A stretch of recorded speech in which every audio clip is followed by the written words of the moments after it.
Hello ladies and gentlemen, and welcome back to Fallen London.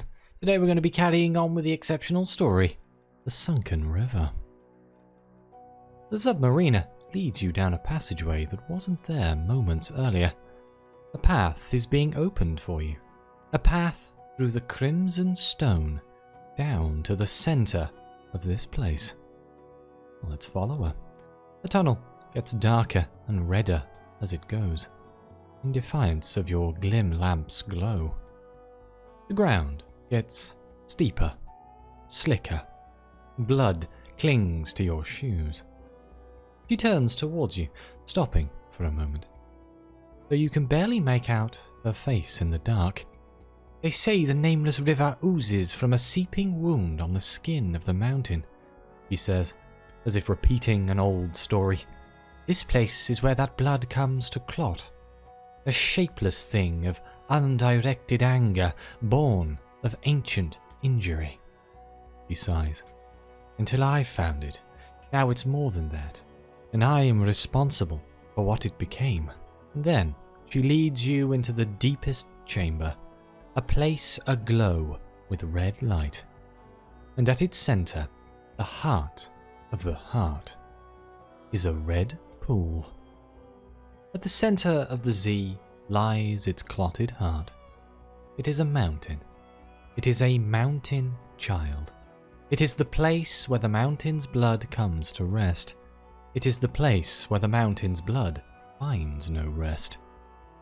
At the centre of this heart is its heart, a circular pool filled with heart's blood. It is alive. It is completely still. It is a mirror. To reach the Zubmariner, she has walked to the edge of this pool, gazing into her own bloodied reflection. The Zubmariner gazes at you. Then, a moment later, so does her reflection. The woman in the red water reaches her hand up, and the woman in the air above reaches her hand down. Their hands meet. One pulls the other up, out of the water and into the air. Oh, Captain, my captains? There are two Zubmariners. One, the captain you recognize, a woman of many scars. The other, a simulacrum, composed of heart's blood. This one appears 10 years younger, or more, an impression, an echo of the Zubmariner's past. Well, let's talk to them, if you can find the words. The younger woman clings against the original, as if her legs are unsteady on dry ground. The Zubmariner is tense, not afraid, but not secure either. She supports the younger woman reflexively. This is... She starts, then stops. Though her reflection is clearly familiar to her, she has no name to give you. This is mon cœur, her heart. It is not a useful description. I am sorry that you are not meeting under the best circumstances. In truth, I had hoped that you would not have to meet her at all. The young woman's eyes gleam red. You remember the imposter helmsman. Can I ask about the helmsman, and the serpentine creatures in the water, and the blood, and... What is she? What was the creature wearing the helmsman's skin? A limb, says the heart, as if that's an answer. Her voice is softer, lower. She does not share the Zubmariner's accent. Or less than that, like one of your fingernails. Do your fingernails become unruly when they separate from your body? Do they long to escape? The Zubmariner sighs. You became unruly. You have been alone too long. This has gone far beyond the bounds of youthful rebellion. My ship is sunk. My crew very nearly dead. Very nearly, but not quite so. I would know if they had died. I would have heard the king's passage. I would have heard his singing. She gazes at the older woman. As for your vessel, you are a pirate. You can seize another. Not like that one, I can't. That one was nearly one of a kind. Then perhaps. And in saying this, the heart shows a needy little hope. You choose to stay with me, here, instead. Let's try to understand her true nature. Limbs, hearts, fingernails. There must be some sense in there somewhere. I found this place some 20-odd years ago, says the Unsanctioned Zubmariner. I was on a run from the Admiralty. Nothing but a skeleton crew, almost no supplies. I lay down in this cavern to die, and instead I woke up with my own face staring back at me. So the heart is not a place, but a person? She is both, or perhaps a whole made of many parts. As if to respond to the assertion, the blood in the red pool ripples and shivers. The other Zubmariner, the walking heart, still clings to her. She speaks. I'd never seen a shape like hers before. I much prefer it to the shapes I came up with on my own.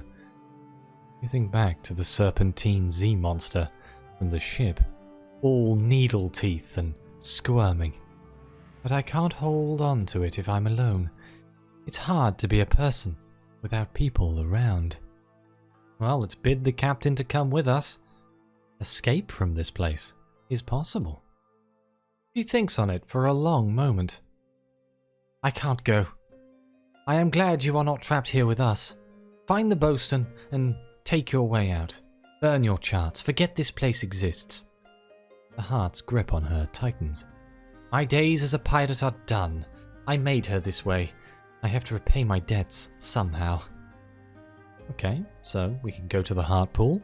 Again, the Zubmariner and her doppelganger wait together by the edge of a circular red pool. What can we do there? We can ask the heart about the helmsman or plead our case. Shelter in the dark. Supplies have been gathered. Someone has started a small fire. Tins of eels are opened. Crew has made camp here in this damp cavern beneath the sea. We can do red bounty, but we're not going to fall into that trap again. Let's start on here. Let's ask about the helmsman that she made. She, in effect, kidnapped him and replaced him. Why? She crosses her arms. She wouldn't take me with her. She insisted I had to stay here. She wasn't sure what would happen to me if I left.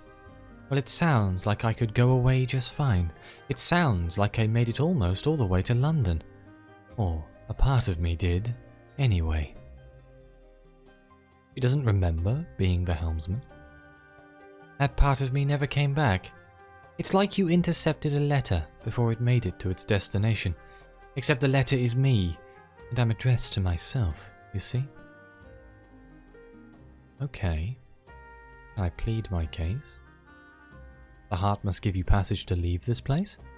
How? The Zubmariner's words hang dead in the air. You have orders to leave. You could very well leave. So, we can suggest that you bring both the Zubmariner and the heart with us. Can she even survive above the waves? More importantly, what danger might she pose to London? A third thought occurs too. What if you were to betray the heart and deliver her to the Admiralty? Or we can just agree to leave the Zubmariner here. Let's talk to the bosun and stuff first. Let's consult with the bosun. How are the preparations to leave? And tell the bosun of the price the heart means to impose. The crew can leave, but the captain has to stay. We're at the whims of a child. I suppose the captain intends to go along with this. When you confirm his suspicion, he lets off a frustrated grumble that reverberates across both levels of his extended throat. Intransigence 1 minute, self-sacrifice the next. They are made for each other, made in one another's image. The relationship goes both ways, more than our captain would like to think. She is a frustrating woman. With no more questionable, our crew is on its last legs. With no captain, we're finished. It is an ill thing. The other officers will pose no objection. They are tired and can't see past the end of the day. He slumps onto a wooden stool. his fingers nervously searching for the last dregs of tobacco that ran out hours ago. But I know what happens to dissolve pirate crews. If you can find a way to leave with the captain, that would be best. Okay. And the other option here is to speak to the helmsman. The real helmsman. He's looking a little less rattled now. Was he trapped down here the whole time? He gives you a sullen nod. Alone, unless you can't accompany that thing, which never paid me much mind. Not my first imprisonment. He turns his head to show you a tattoo of crossed blades on his shoulder. I did 3 years in New Newgate. 2 months of solitary. I am accustomed to isolation. Maybe that's why she chose me for this. Did the captain know he was here? Probably not, until you found my double. From then on, she must have suspected. He sips broth directly from a fire-warmed tin. Did not do either of us much good. So I get to make the choice. Do I want to bring the lady with me? I want to leave the captain here. I don't really want to leave the submarine here, so let's see if we can suggest that they come with us. You phrase it as a gentle suggestion at first. What if they both came up to the surface? What if you took both of them back to London? The idea seems absurd at first. The heart, or at least part of her, was clearly able to go far afield from this place. Couldn't she just uproot herself and leave? Couldn't she pursue another life? The heart considers what you have to say, but she is unconvinced for now. She isn't sure that this is what she would want. She needs to hear more. Okay. Let's tell the heart all you can about London. You know the Zubmariner has memories of the city, perhaps even fond ones. Maybe you can awaken them in the heart. It is difficult, in this dark place at the bottom of the Z, to recall the comforts of home. But once you bring them to mind, it's difficult to stop. The bustle of the streets, the lights of Miss Plenty's carnival, the music hall singers, the bookshops filled with dusty old tomes, the costermongers, the rubbery lumps, the mushroom skewers. You offer the heart a vivid memory, and you suggest that London could be hers too. She could make memories of something other than brine and blood and darkness. The heart stares at you for a long time, considering something, calculating. Let the heart come to a decision. You can sense she is seriously considering what you've told her. Very well. The change is immediate, complete. The heart stands up, gangly and ungainly on 2 feet. She wipes dust off her old coat. Take us both with you. Just like that. Just like that. The Zubmariner shrugs. She is on whatever geological and telescopic scale of being she exists upon. A child. Whims are to be expected and embraced before she changes her mind. You bring the news to the boatswain. The heart will let the crew leave. The price is that she will come with. The officers take a tense, split vote. The boatswain breaks the tie himself, voting for. He brings you to another pool at the edge of the cave system. Your salvation is barely more than a tramp steamer, with the portholes welded shut. You won't do much more than float and drift, but even that is better hope than being trapped at the bottom of the Z. Ascent takes hours, or it feels like it. But when the little improvised submarine finally breaches the surface, the men explode out onto the deck, and a cheer goes out. The false stars above are as welcome a sight as they ever have seen. The mariner doesn't come out to the deck. Rather, she takes the chance to be alone for a moment. Celebration is quickly muted. You are adrift, on the dark surface of the Zee, near the heart of the Corsair's forest. These are perilous waters for a fully armed ship. For an inert vessel, they are deadly. You must call for help, and quickly. So, I can signal the Admiralty. Still have the device that the Commodore gave me. This is a significant betrayal. Or you can signal for any available rescue. I'm going to go for anyone. I don't trust the Admiralty at this point. The odds of being taken by Corsairs in these circumstances are great. Though any rescue is better than being lost at sea. But your rescuers turn out to be a merchant steamer sailing far off course. They charge you for passage, of course, and they only take you as far as Visage, from whence you have to purchase passage again back to London. It is a long, tedious, and expensive voyage. The officers kept busy by drawing up plans. They have only a little to hold on to with their ship gone, but they all have money hidden away somewhere. They could acquire a new ship, and then what? Finally turn Corsair, or go into honest business? The crew cling to these thin hopes. It holds them together. As soon as you arrive in London, the Questionable's remaining crew disperses into the city streets. The Zubmariner and the Heart don disguises and vanish into the crowds of Woolstack too. But your chance to do the same is thwarted by the overworked Commodore's heavy hand tapping you on your shoulder. It gives you a jovial greeting that makes it rather clear you are required to stop for a quick chat by the quayside. The Commodore prefers the brisk air around the docks to the oak-panelled coffin of his office. He works his way through half a box of tobacco while you go over your voyage. Encountering the submarine, the strange Zee-beast wearing the helmsman's face, the sinking of the Questionable, and what you found at the bottom of the Zee. His questioning is amicable, but insistent. He leaves you just enough room to omit some key details, if you want to. We can either claim that the Zubmariner is dead, omit the key details to protect her, perhaps you owe her that much, or tell the Commodore everything. The Zubmariner, the precise location of the Heart, betray it all. Let's claim that she's dead. Her ship is sunk. It ought to be easy to believe that she gone with it. Commodore's face furrows like the creases on a map. For such an expressive man, it's sometimes terribly hard to tell what he's thinking. "A shame," he finally says, turning away from you to gaze towards the Zee. "A tragic end."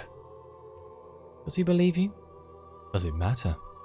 "But I suppose this concludes our business, and rather satisfactorily at that." Wind blows over the docks. He pulls his pea coat tighter around himself. "Officially, we have to confiscate any treasure extricated from the little expedition you've just been on. But officially, the rubies don't exist.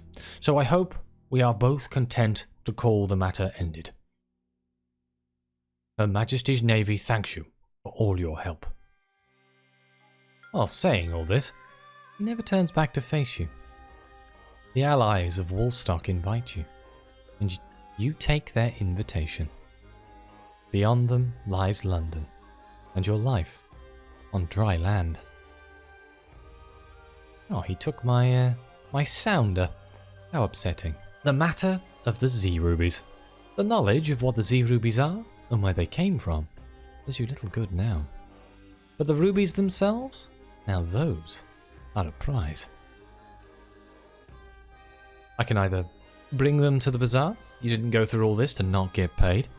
You can bring them to the address on Artillery Road. Perhaps you'd like to see the Zubmariner again. Perhaps you'd like to put a cap on the whole affair. Perhaps you'd like to return the rubies to their true owner. Or I can keep them. They are unique. You have nothing in the world as much as something unique. This will forfeit any other rewards for a curiosity item that has no use. Oh, don't tempt me. Oh, I really like this. I want this. I want to do this. But a curiosity item of no use is my weakness. I'll bring them to the address. The Zubmariner has opened a bottle of something rare from the surface. She drinks it like it's respite.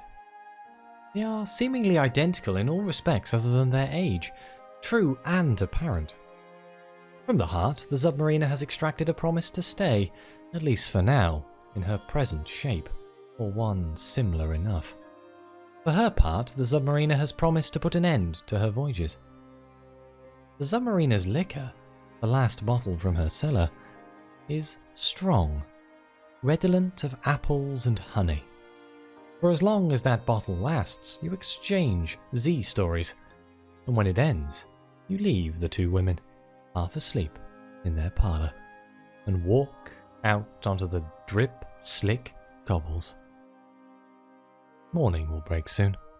The knocker-ups will be out, the gas lamps will be at full fire, and life will resume. But for now, you catch the cold moment when the light of the false stars is brightest. I have an inconstant friendship from a retired Zubmariner. I'm sure that'll be useful at some point. But with that, I do believe that's the end of the exceptional story. And there's the next deja vu. I guess we'll be doing that soon. But I would like to thank you all so much for watching. What did you think of this story? Did you do something different? Let me know down below if you did.